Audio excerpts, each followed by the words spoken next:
V-Guard presents कौन जीत रहा है, को पावर्ड बाय सेंसोडाइन एंड विमल। बोलो जुबां केसरी।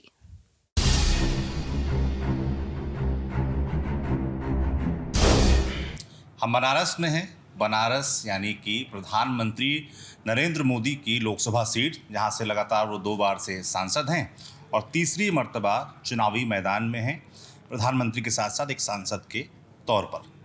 और बनारस में जिन कंधों पर ये जिम्मेदारी सौंपी गई है कि चुनाव मैनेजमेंट देखें, वैसे 2 लोग हमारे साथ मौजूद हैं। सतीश द्विवेदी जी पूर्व मंत्री हैं उत्तर प्रदेश सरकार के, और एमएलसी हैं अरुण पाठक जी हमारे साथ। आप ज़िले के प्रभारी हैं और आप लोकसभा के प्रभारी हैं, तो ज़िले के लिहाज से यानी कि संगठन से जुड़े हुए हैं, और चुनाव के दरमियान जिन लोगों को जिम्मेदारी दी जाती है उस लिहाज से सतीश जी यहाँ कमान संभाले हुए हैं। थोड़ा आप करीब आ जाइए। तो पहले तो मैं ये समझना चाहूँगा कि ये जो आप ज़िला प्रभारी हैं और आप लोकसभा प्रभारी हैं, इसका मतलब क्या है, क्या मायने होते हैं, क्या काम होता है, क्या रोल होता है?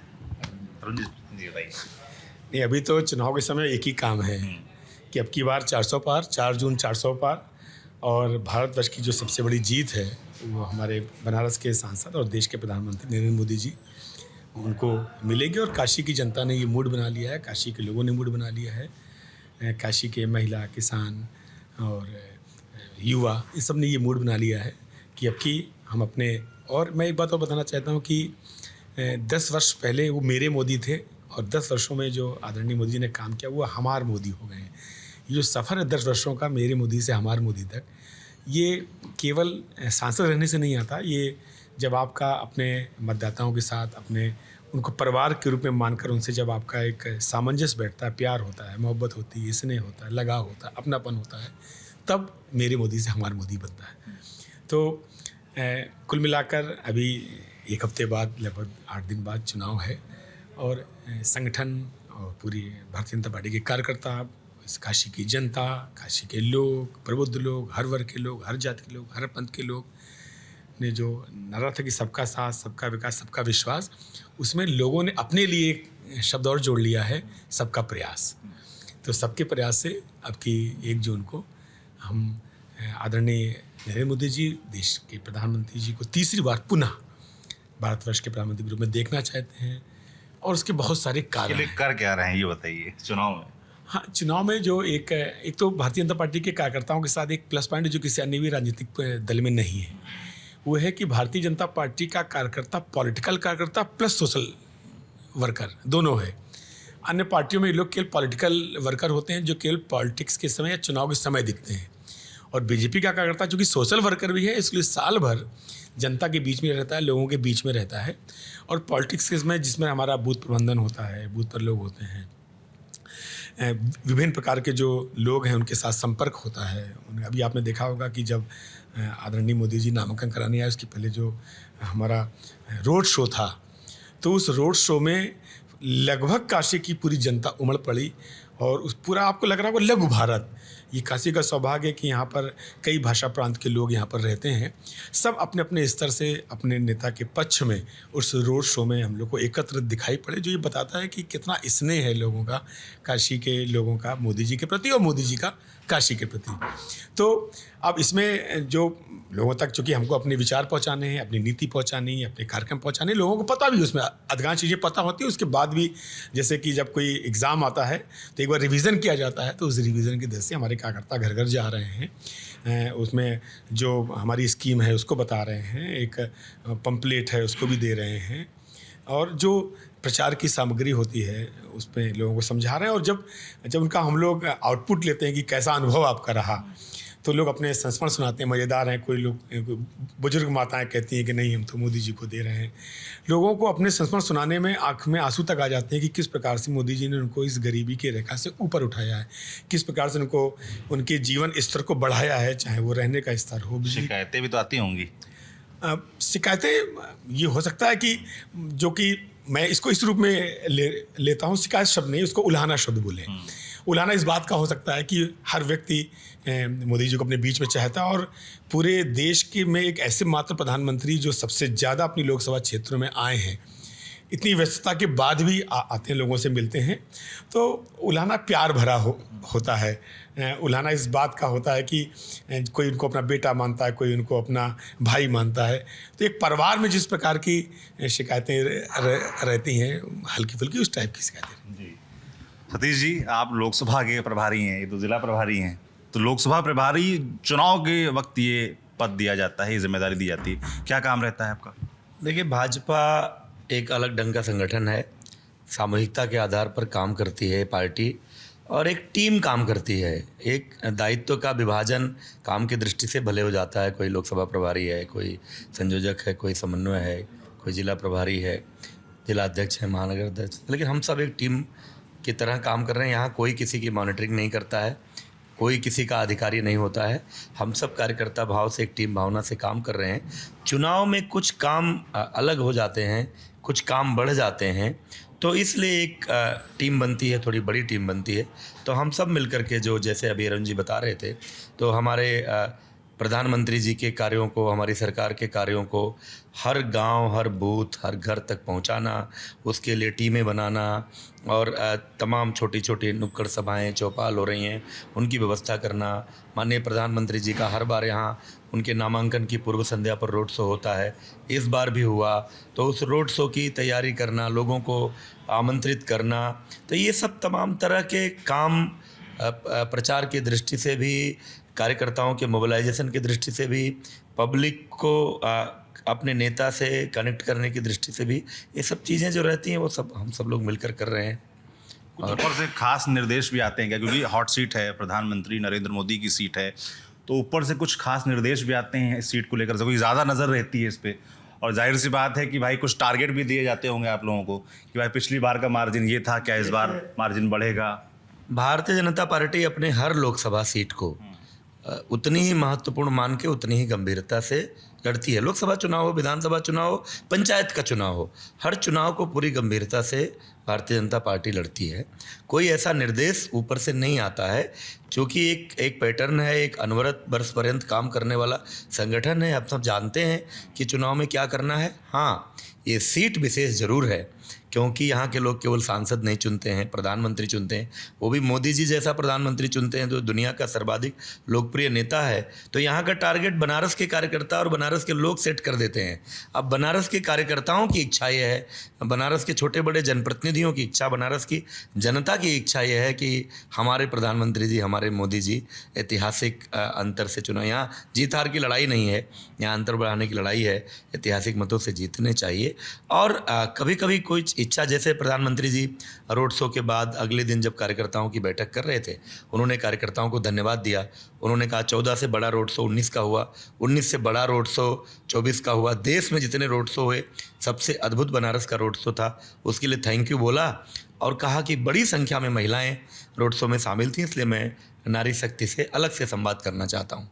अब उनके मुंह से ये बात निकली तो हम सब लोगों ने पूरे उत्साह के साथ उसकी तैयारी की, और 20 से 25 हज़ार महिलाओं के बीच 1-2 दिन की तैयारी क्या, बस आमंत्रण केवल दिया हम लोगों ने, और कार्यक्रम स्थल की व्यवस्था की।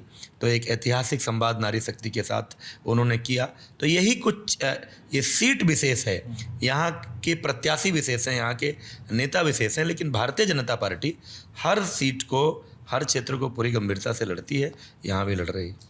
तो जैसे कि इन्होंने बताया भाई साहब ने कि प्रधानमंत्री जब रोड शो करते हैं, उसके बाद आप लोगों से मुलाकात करते हैं, एक बैठक होती है, उसमें थैंक यू कहा, और क्या कहा, और कुछ टारगेट दिए, कुछ तरीके तरकीब बताई कि आप लोग ये करिए, कुछ निर्देश दिए? नहीं, एक ही है कि लोगों से संपर्क है। मुझे लगता है किसी भी चुनाव में जनमानस से, मतदाताओं से संपर्क है सबसे एक अच्छा माध्यम होता है, और ये स्ट्रक्चर केवल बीजेपी, भारतीय जनता पार्टी के पास है। हमारा बूथ तक के कार्यकर्ता, यदि 1909 यहाँ पर बूथ है, तो 1909 बूथों पर हमारी पूरी टीम और कार्यकर्ता हर प्रकार से के वोटों से संपर्क करता है। जो बुजुर्ग वोट है, नौजवान वोट है, महिला वोट है, लाभार्थी वोट है, की वोटर्स हैं, सक्रिय वोटर्स हैं, सबसे संपर्क करके। और संपर्क करने में एक अच्छी बात यह है कि लोगों ने 10 वर्षों का विकास देखा यहाँ पर काशी में, कि काशी किस प्रकार से परिवर्तित हुई है।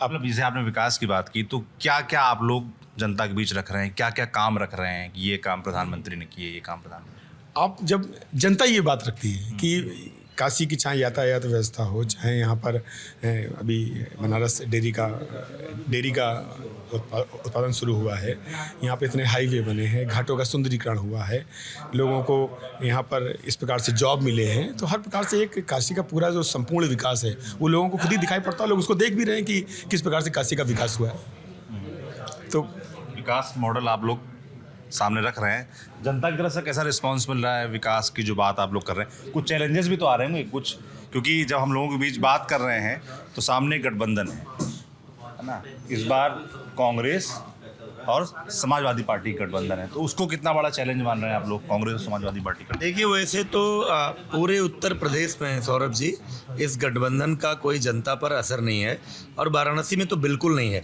वाराणसी में आप किसी आदमी से अगर पूछ लें कि प्रधानमंत्री जी के खिलाफ कौन लड़ रहा है चुनाव, तो आदमी सोचेगा, अगल बगल किसी से पूछेगा, यहाँ किसी को ये पता ही नहीं है कि विपक्ष का प्रत्याशी कौन है। अब ठीक है, कुछ ऐसे लोग हैं जो पूर्वाग्रह से ग्रसित हैं, बीजेपी को वोट नहीं करते हैं, वो नहीं करेंगे, अलग बात है, लेकिन यहाँ कोई ये इशू नहीं है। और पिछले 10 वर्षों में बनारस जो बदला है, पिछले 10 वर्षों में बनारस की जो इंफ्रास्ट्रक्चर है, उसकी जो आधारभूत सुविधाएं हैं, उसमें जो वृद्धि हुई, और काशी विश्वनाथ कॉरिडोर तो शीर्ष पर है, उसको लेकर वो केवल काशी विश्वनाथ मंदिर की प्रतिष्ठा और सुंदरता ही नहीं बढ़ी है, दुनिया भर से जो लाखों की संख्या में श्रद्धालु आ रहे हैं, उसके कारण बनारस में रोजगार बढ़ा है। बहुत पर्यटन, मतलब आप गोवा पीछे छूट गया, तमाम सारे ऐसे जगह पीछे छूट गए। तो ऐसे ही अंतर्राष्ट्रीय क्रिकेट स्टेडियम बन रहा है, तो अब लोगों को उम्मीद हो रही है कि जब इंटरनेशनल मैच होंगे तो फिर कितने तरह के रोजगार बढ़ेंगे। सड़कें चौड़ी हो गई, एयरपोर्ट जाने में घंटों लगते थे, अब आधे घंटे में पहुंच जाते हैं। रिंग रोड बन गया, नए घाट बन गए, रामनगर का पुल बरसों से 2 खंभे उसके खड़े थे, पीपे के पुल पर लोग चलते थे, डरते थे, वो बन गया। अमूल की यहाँ बनारस डेयरी आ गई, हस्तशिल्प के तमाम केंद्र डेवलप हो गए, ट्रेड फैसिलिटी सेंटर हो गया। नगर निगम का एक जो हाल हुआ करता था, वो उस पर बैठते थे लोग, कपड़े फट जाते थे, आज रुद्राक्ष कन्वेंशन सेंटर वो अंतर्राष्ट्रीय स्तर का कन्वेंशन सेंटर है। तो बनारस की छोटी से लेकर बड़ी से बड़ी सुविधाएं, घाटों की सफाई, स्वयं झाड़ू उठाया था प्रधानमंत्री जी ने। आज बनारस के घाटों पर लोग सफ़ेद कुर्ते पहनकर बैठ जाते हैं, इतने साफ सफाई वहाँ पर है। तो छोटे से छोटे मामले से लेकर बड़े मामलों में इतना काम हुआ। जहाँ रिक्शा नहीं चलता था, आज वहाँ कार चली जाती है। तो रोज़गार भी बढ़ा है, सुंदरता भी बढ़ी है, आधारभूत सुविधाएं भी बढ़ी हैं। बनारस आज दुनिया के पुराने शहरों को कैसे नए रूप में विकसित किया जा सकता है, उसका एक मॉडल बन गया है। तो जैसे गुजरात मॉडल को देखकर लोग मोदी जी को लेकर आए थे, और आज भारत का विकास का मॉडल जो एक विकासशील देशों की पिछड़ी सूची में से भी एक विकसित देश की ओर बढ़ रहा है, वो मॉडल दुनिया भर में एक शोध का विषय है। तो बनारस के मॉडल से बनारस की जनता खुश है। और होता है जब सड़क चौड़ी होती है, मकान टूटता है, तो थोड़ी देर के लिए लगता है, कष्ट होता है, लेकिन वही लोग कह रहे हैं कि अब हम हाईवे पर हो गए, अब हमारे दुकान पर आने वाले लोगों की संख्या बढ़ गई। तो कुल मिला करके एक बनारस का जो ओवरऑल पूरा वातावरण सकारात्मक है, ऊर्जा से भरा है, और मोदी जी को लोग पहले से ज़्यादा। कुछ टारगेट सेट किए क्या, कुछ टारगेट रखा है इस बार कि इस बार क्या मार्जिन रहना चाहिए? कुछ आप लोगों के बीच इसकी भी चर्चा है क्या कि पिछली बार 4,80,000 का मार्जिन था? विपक्ष का कहना है कि टक्कर है, घटेगा, और भाई अजय राय जो कांग्रेस के प्रदेश अध्यक्ष हैं वो सामने हैं, वो भी तमाम तरह के चैलेंज दे रहे हैं, तमाम तरह की कमियां गिना रहे हैं। तो क्या इस टारगेट पे कुछ असर पड़ेगा? अजय राय जी को ये समझना चाहिए कि 2014 के चुनाव में उनकी पार्टी की स्थिति और टारगेट उत्तर प्रदेश की जनता ने सेट कर दिया। फिर नहीं माने तो 2017 में फिर सेट कर दिया, 2019 में फिर सेट कर दिया, 2022 में फिर सेट कर दिया, 2024 में फिर सेट कर देंगे। कांग्रेस की स्थिति जो बीजेपी जो यहाँ पर उत्तर प्रदेश में है, उत्तर प्रदेश की जनता ने उसको फिक्स कर दिया है कि आप इस नंबर पे इतनी संख्या बनाने वाले हैं। तो अब कहे कि टक्कर की बात, क्या आंकड़ा आप लोग के हिसाब से? वो आंकड़ा तो लोग बता दिया कि जब विधानसभा में जब 1 या 2 सीटें आपको देने वाले हैं, तो लोकसभा में क्या करने वाली है उत्तर प्रदेश की जनता, ये आप 4 जून को देख लीजिएगा। दूसरी बात कि उनको आकलन ये करना चाहिए कि जनता का मूड क्या, जनता क्या चाहती है। जनता सुगमता चाहती है, उपलब्धता चाहती है, सरलता चाहती है, विकास चाहती है, जॉब चाहती है। और एक आंकड़ा आप देख लीजिए कि 2014 में जो ज़मीन के रेट्स इस बनारस में थे और 2024 में जो स्थिति है, अन्य जगह की अपेक्षा यहाँ पर कई गुना चीज़ें हैं जो ये बताता है कि डेवलपमेंट कितने अच्छे प्रकार से हो रहा है। वो ज़मीन तो यहीं के लोगों की है ना, उसका लाभ सबसे ज़्यादा कहाँ मिल रहा है? यहीं के लोगों को मिल रहा है। वो कई प्रकार के जॉब कर रहे हैं, कई प्रकार से उन्होंने रोज़गार के अवसर पैदा किए हैं। तो मेरा मानना है कि यहाँ की जो काशी की जनता है, काशी की जनपद यदि काशी के लोग हैं, उन्होंने इस चुनाव को वही ऑन कर रहे हैं, वही लोग आगे आ रहे हैं, वही लोग चाहते हैं कि हम मोदी जी को एक ऐसी ऐतिहासिक जीत, एक ऐसे ऐतिहासिक अंतर से जीत यहाँ पर दें जो देश में एक नया रिकॉर्ड हो, एक देश में नया मैसेज हो। और ये हम सबके लिए गर्व की बात भी है कि मोदी जी यहाँ पर सांसद भी हैं और भारतवर्ष के प्रधानमंत्री भी हैं। एक चीज़ और हम नोटिस कर रहे हैं कि वोटिंग परसेंटेज का गिरना, ये सब जगह हम देख रहे हैं कि वोट परसेंटेज थोड़ा घटा है। इसको लेकर कुछ खास प्रयास हो रहे हैं क्या आप लोगों की तरफ से? देखिए, हमारे उत्तर प्रदेश की जहाँ तक हम लोग बात करें, कमोबेश इसी तरह का वोटिंग परसेंटेज हमेशा रहता है। इस बार थोड़ी गर्मी बहुत प्रचंड है, कहीं कहीं पर उसका थोड़ा बहुत असर रहा होगा, लेकिन आप पहले दूसरे चरण के बाद देखे होंगे लगातार उसमें सुधार हो रहा है। और हम पूरे विश्वास के साथ कह सकते हैं कि बनारस का जो वाराणसी लोकसभा का मतदान प्रतिशत वो पूरे उत्तर प्रदेश से ज़्यादा होगा, क्योंकि यहाँ बहुत सारे लोगों को इस बात की, जैसे मैं अपने को सौभाग्यशाली समझता हूँ कि मैं माननीय प्रधानमंत्री जी के लोकसभा सीट का प्रभारी हूँ, ऐसे ही यहाँ का कार्यकर्ता भी सौभाग्यशाली समझता है कि मैं मोदी जी के लिए चुनाव प्रचार कर रहा हूँ, और यहाँ का मतदाता भी समझता है कि मैं मोदी जी के लिए मुझे वोट करना है, कहीं भी है तो आता है। तो यहाँ का मतदान प्रतिशत अच्छा होगा, पिछले बार की तुलना में अंतर भी बढ़ेगा। यहाँ एक अलग तरह की ऊर्जा है। हम लोग जब जाते हैं घरों में, हमारे विधायक, हमारे मंत्री, हमारे मेयर, पार्षद, हम सभी जो चुनाव की व्यवस्था में लगे हुए लोग हैं, हम लोग बूथों तक जाते हैं, घरों तक जाते हैं, जनसंपर्क करते हैं, तो लोग कहते हैं कि अरे भैया हमरे यहाँ काहे आयल हुआ, हमरे लोग तो पहले से मोदी जी के साथे बाटी। तो यहाँ तो लगता है कि चुनाव एक औपचारिकता मात्र है, और यहाँ विपक्ष अगर कुछ सोच रहा है तो वो मुंगेरी लाल के हसीन सपने के अलावा और कुछ नहीं है। बनारस तो मोदी में। जैसे कि अब आखिरी चरण के करीब है ना, 25 तारीख को छठे चरण की वोटिंग हो जाएगी और 1 तारीख को आखिरी चरण की वोटिंग यहाँ पर होनी है। तो उसके बाद क्या ऐसा भी है कि पूरे देश का कार्यकर्ता यहाँ आएगा, भीड़ और कार्यकर्ताओं की जुटेगी, ऐसा है क्या? ना, इसके लिए कोई प्लानिंग है? यहाँ की स्थिति तो उल्टी है। वास्तव में पूरे देश का कार्यकर्ता, पूरे देश के भाजपा के नेता यहाँ आना चाहते हैं, लेकिन हमारे नेतृत्व ने सबको कहा है कि सब लोग अपने अपने क्षेत्रों में वहाँ पर चुनाव लड़ें। यहाँ कोई अलग से ऐसी विशेष ज़रूरत नहीं है। हम यह चुनाव वाराणसी के कार्यकर्ताओं के भरोसे ही लड़ा जा रहा है, और यह चुनाव वास्तव में वाराणसी की जनता लड़ रही है। तो इसलिए कोई देश भर से लोग 25 के चुनाव के बाद यहाँ आने वाले हैं, ऐसा बिल्कुल नहीं है। इसके लिए रोका, कितने लोग यहाँ आना चाहते हैं उनको रोकना पड़ रहा है कि नहीं मत आइए। जी, रोका जा रहा है।